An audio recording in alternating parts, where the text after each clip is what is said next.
Assalamualaikum warahmatullahi wabarakatuh. Nice to meet you again, students. Welcome back to poetry class. Last week, we talked about paying attention to the obvious. And now, we have an example of analyzing a poem based on the title, Paying Attention to the Obvious. And now, the title of the analysis is Word Choice, Tone, and Point of View. Do you remember our poem, My Papa's Words? Yes, I'm sure you still remember. Several weeks ago, I gave you this poem, the title, My Papa's Words. It's written by Rutger. And this is an example of analysis. Analysis based on something obvious. Paying attention to the obvious. Paying attention to everything that is clear in a poem. And now we come to this analysis.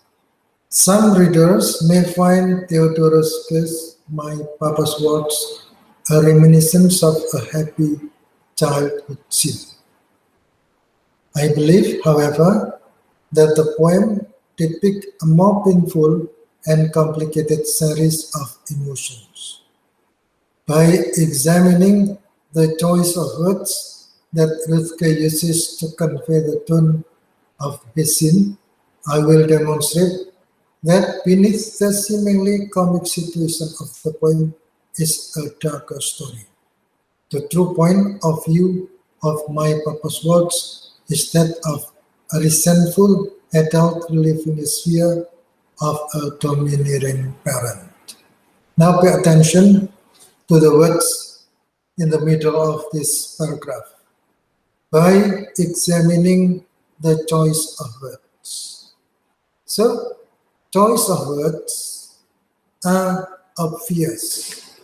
Obvious, we can read, we can see choice of words used by the person. Choice of words used by the author. Here, some readers may find Theodorus' My Papa's Words a reminiscence of a happy childhood scene. This is an introduction of the analysis. And then I believe, however, that the poem depicts a more painful and complicated series of emotions. The first sentence and the second sentence seems to be seems to be contradictory. But the following sentence, by examining the choice of words that Rutger uses to convey the tone of the scene, by examining the choice of words, we come to something clear, something that we can see, something that we can read in the poem. The first clue that the tense may not have been a mutually enjoyable experience is in the title itself. The title, here the author tries to pay attention to the title. Is there something obvious in the title? The author didn't title the poem Our Words or Waltzing with My Papa, either of which would set an initial tone for readers to expect a shared loving sentiment. So you know that words, well, our words, waltzing with my papa. You know, waltz is a dance, a kind of dance. Our words means that words by I and someone else. Waltzing with my Baba means dance between the speaker and his Papa. Dance must be a kind of cooperation between one person and the other. If it is a cooperation, it means that they enjoy the activity. But remember that the title is not Waltzing with my Baba or Our Waltz. It does not even have a neutral title such as the waltz. Yes, the waltz is more neutral actually, but the author, Ruthka, doesn't use the words. The title specifically implies that the waltz was exclusively the father's. So, my Papa's waltz means it's exclusively the father's. Only tens of the father, not others. The others must follow the father. Since a waltz normally involves two people, it can be reasoned that the father dances his waltz without regard for his young partner. Since a waltz normally involves two people, dance, especially waltz, usually involves two people. But the title is My Papa's Waltz. It means that it is exclusively the father's. And then, if there is someone else, it means that, pay attention, the last statement, the waltz without regard for his young partner. So he doesn't care, the other partner. In his case, his son. So he is very egoist. He is very selfish. Examining each stanza of the poem offers numerous examples where the choice of words sustains the tone implied in the title. Okay? Examining each stanza of the poem offers numerous examples. Do you know the meaning of numerous? Yeah, numerous means many. Okay? Many examples where the choice of words sustains the tone implied in the title. So choice of words, something obvious, choice of words. The first line, the whiskey on your breath. Okay? The whiskey on your breath conjures up an olfactory image that most would find unpleasant. The whiskey on your breath. We can see, we can imagine the whiskey. Okay? Whiskey, kinds of beer, a kind of spirit that makes someone who drinks become drunken. And then an olfactory image. Do you know olfactory image? Image about smell. It smells bad. Whiskey smells bad. That most would find unpleasant. Everyone who smells whiskey feels unpleasant. Olfactory image. So, something appears here, olfactory image. Then, the small boy finds it so overpowering, he is made dizzy. Do you know dizzy? Is dizzy? Headache. Headache. Yeah? And then, what else? The small boy finds it so overpowering, he is made dizzy. So the small boy becomes dizzy because of the olfactory image. Here, the olfactory image is the whiskey. This stanza contains the only simile in the poem, I hung on like death, which creates a ghastly and stark visual image. This stanza contains the only simile. Do you know simile? Simile and then metaphor. Yeah? Simile, usually the characters of simile is the word like or as. Yeah? Like this one, I hung on like that. Like here means simile. Yeah? The characteristics of simile. I hung on like that, which creates a ghastly and stark visual image. You know, visual image? Image that shows something that can be seen. Yeah?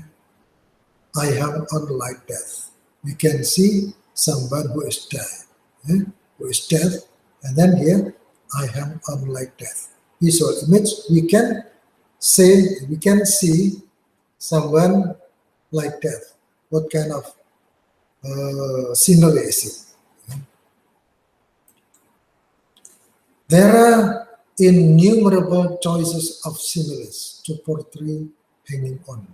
A vine, an invent, an animal cup, all of which would have illustrated a light-hearted wrong. So actually there are many kinds of choices of similes. Yeah?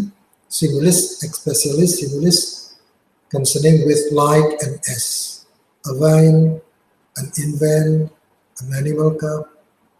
A vine, you know a vine? Yes, it is a kind of fruit. Yeah? And an invent. Yeah? An invent, a baby, an animal cup, animal, you know, dog, like this, yeah? Cat, etc. All of which would have illustrated a light-hearted wrong. It is a kind of movement that is very light-hearted wrong. The choice of death was purposely used to convey an intended image. So here, the choice of death, choice of words, the choice of words, especially the choice of word death, was purposely used to convey an intended image. So it is special. Death here is special. The first stanza ends by stating the waltzing was not easy. The definition of easy, as found in Webster's New Collegiate Dictionary, include free from pain, annoyance, or anxiety, and not difficult to endure or undergo. Obviously, the speaker didn't find those qualities in the words. So when you analyze a poem, you can also use dictionary like this, like the word easy here. The definition of easy. In dictionary, Webster New Collegiate Dictionary, the meaning conclude free from pain. Free from pain, it means that it must be happy. Annoyance or anxiety. Annoyance, disturbed. We are not disturbed because it is easy. Or anxiety. It is our feeling not well. And not difficult to endure or undergo. This is definition of easy.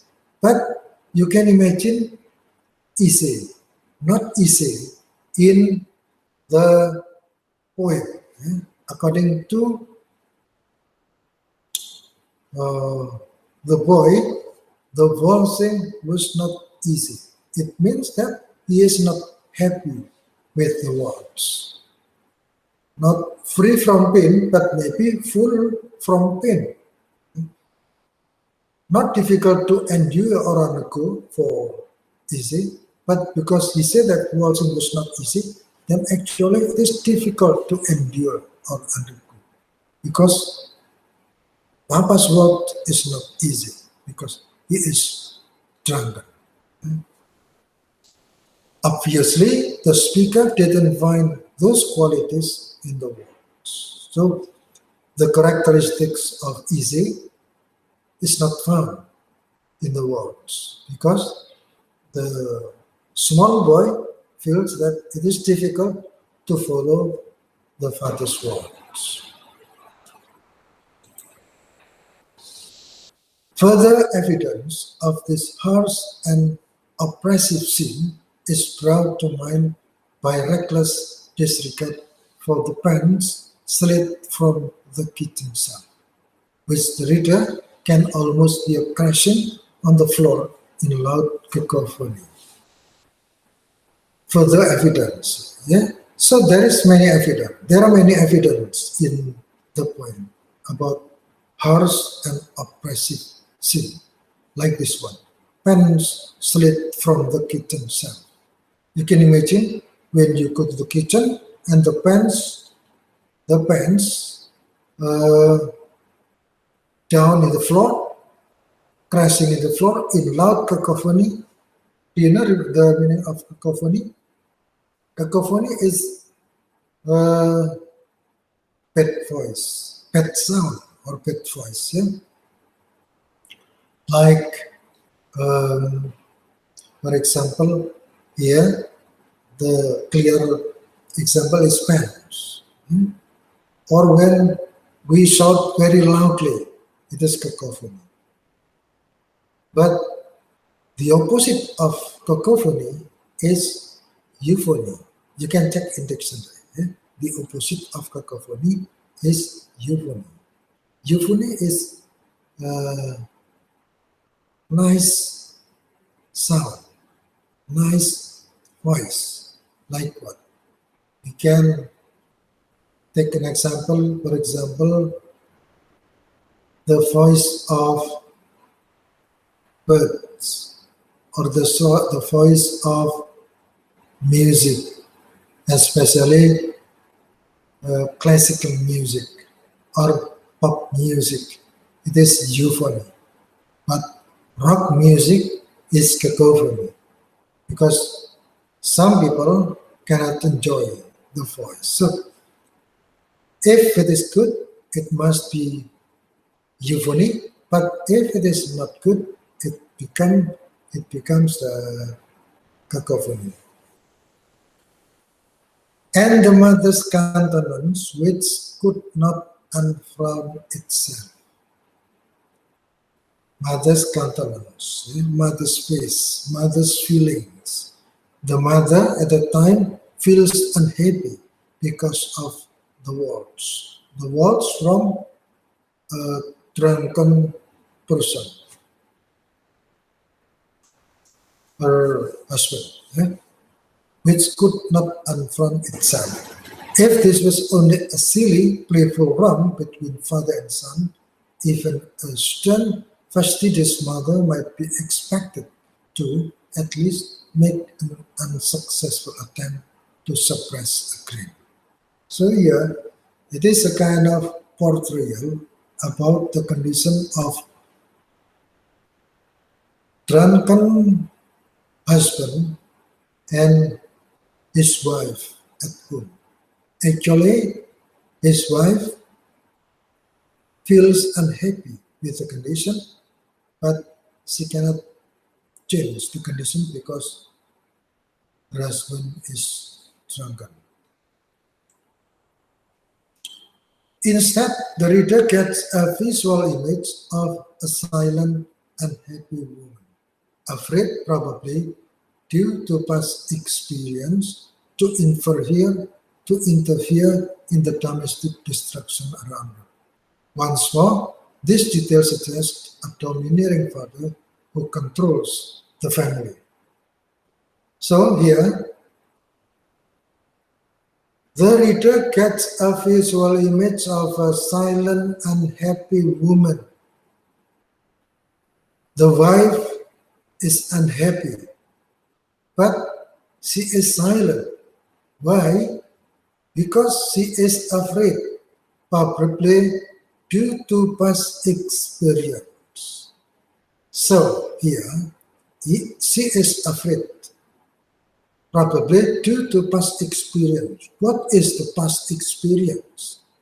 In the past, when she, the wife, interfered the husband, then usually the husband will be angry with her.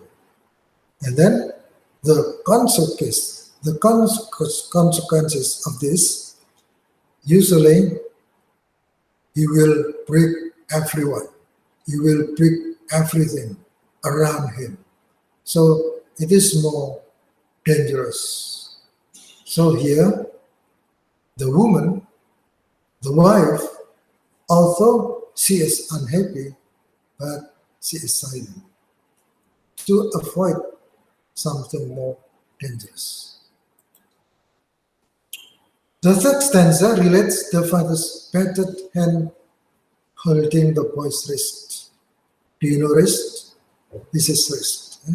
This is wrist. So the father handled wrist, the boy's wrist. The tactile image. Do you know the tactile image? It's tactile image when we talk about how to touch something, to touch everything. This is tactile image. You can check in dictionary.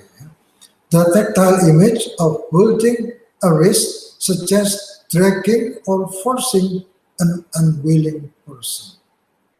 Dragging, forcing, to force someone, to handle someone, maybe we can say it severely. A wrist suggests dragging or forcing an unwilling person. The person here is the small boy.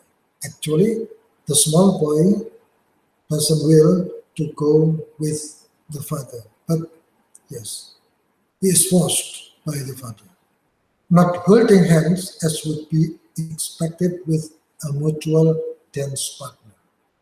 Usually, if the dance is a kind of good mutual, then holding hands will be more smoothly. But because he's drunk, the father is drunk, then he hold it very harshly. And it makes pains on the small son. Further disregard for the son's feelings is displayed by the lines, at every step you missed, my right ear scraped a buckle. In each misstep, probably due to his drunkenness, the father causes the boy physical pain. So when the step missed, make a kind of wrong step, then usually the small boy hit something. And then in its misstep, probably due to his drunkenness, the father causes the boy physical pain. So it's painful in the sight of the small boy, physical pain. Not only physical pain maybe, but also psychological pain. The tone continues in the final stanza as the speaker recalls, you beat time on my head with a palm cake hot biter. Lines 13 until 14. The visual and tactile image of the dead hardened hand beating on a child's head as if where a drum is distinctly unpleasant. So pay attention, the visual and tactile image. The visual image, you beat time on my head with a palm kicked hot biter, tactile, hot biter. Visual, my head. Head, we can see, head, visual. Well, tactile you can feel. It is very harsh, very smooth, etc. So the visual and tactile image of the dead hardened hand beating on a child's head as if it were a drum is distinctly unpleasant. So here, the small boy feels unpleasant, very unhappy. The last lines, then walks me off to bed, still clinging to your shirt, are the most ambiguous in the poem. Do you know the meaning of ambiguous? Yes, ambiguous means uh, double meaning. Yeah? It has double meaning. Then walks me off to bed, still clinging to your shirt. Why? It is called as ambiguous. Then the following sentence is the explanation. It can be written as XT Kennedy and Dana Joyado. This is the writer of this explanation, this book. Yeah? That the line suggests the boy is still clinging to his father with persistent, if also complicated love. So complicated love. Then walks me off to bed. It is, of course, something very terrible. But read the following line, still clinging to your shirt. Still clinging to your shirt, it means that the boy loves his father. It is a kind of contradictory. While in the first line, then walks me off to bed, he feels very unhappy because it's painful, but still clinging to your shirt. It means that he loves his father. Why? Because it is complicated love, according to the writer of this book. Complicated love, why? Because the father is his father. Although sometimes the father is drunk and makes everything difficult, but the son loves him very much. That is complicated love. Like love is blind, yeah? Love is blue, etc. Complicated love of a child to his father. On the other hand, if one notices the earlier dark images, the conclusion could describe a boy clinging out of fear. The physical fear of being dropped by one who is drunk, and the emotional fear of not being loved and nurtured as a child needs to be by his father. So this is the conclusion. On the other hand, if one notices the earlier dark images, dark images in the first stanza and then the second stanza, dark images that show us something terrible. The conclusion could describe a boy clinging out of fear, also clinging, also handling his father's hands, but it is not because of love, maybe because of fear. It is some possibilities. Yeah? The physical fear of being dropped by one who is drunk.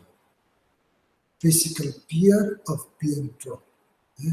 Because the dance is not safe, the dance of a drunk person. By one who is drunk, and the emotional fear of not being loved and nurtured. You know that a child needs love. A child needs nurture, needs money, needs everything from his father or his mother. So, because the small boy, afraid of not being nurtured, afraid of not being loved by the father, then he loves his father. He loves his father without regard. Yeah.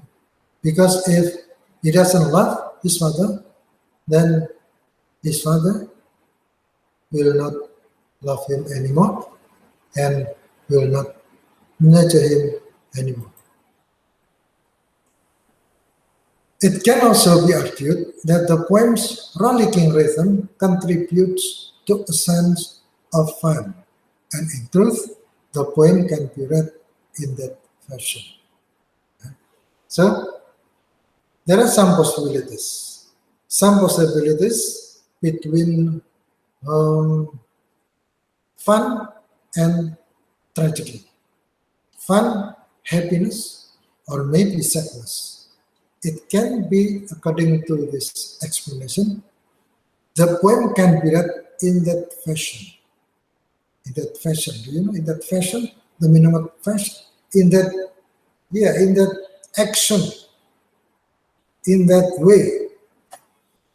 On the other hand, it can be read in such a way as to de-emphasize the rhythm, as the author himself does in his recording of My Papa's Words. The joyful, rollicking rhythm can be seen as ironic.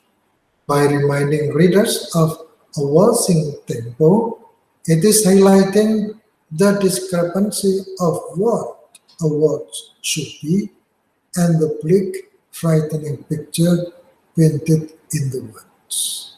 So, we are here to see everything, to see every part of the poem. We can find discrepancy. Yeah? Discrepancy, do you know discrepancy? Discrepancy is a difference.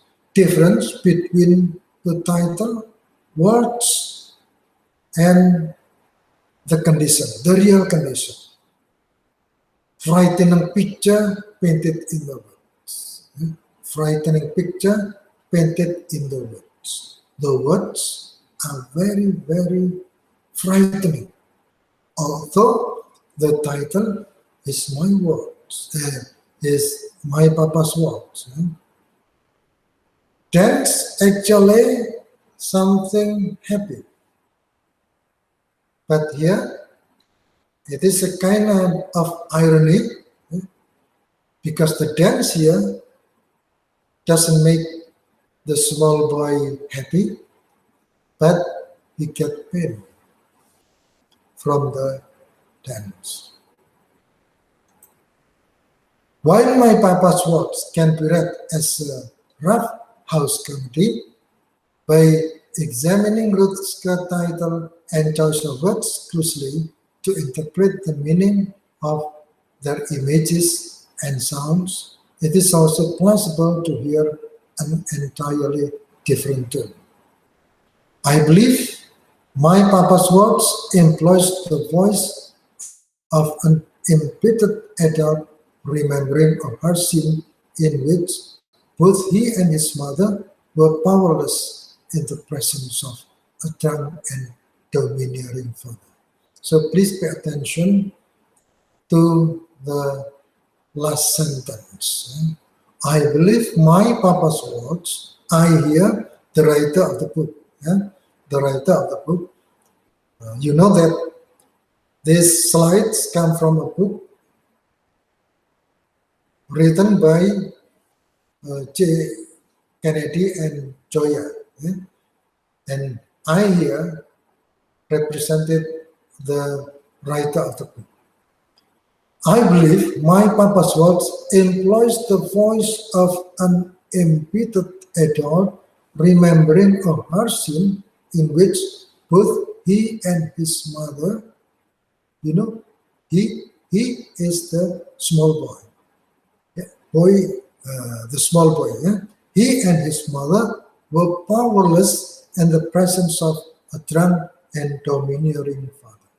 So he and his mother are powerless in the presence of a drunk and domineering father.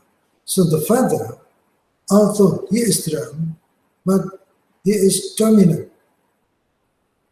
He is dominant in the family.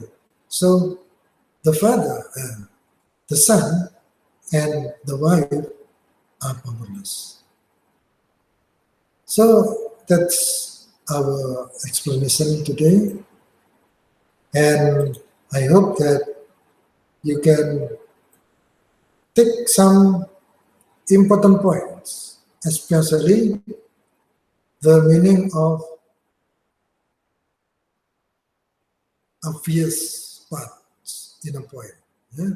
Obvious in the poem means that everything that you can see, you can take from the words.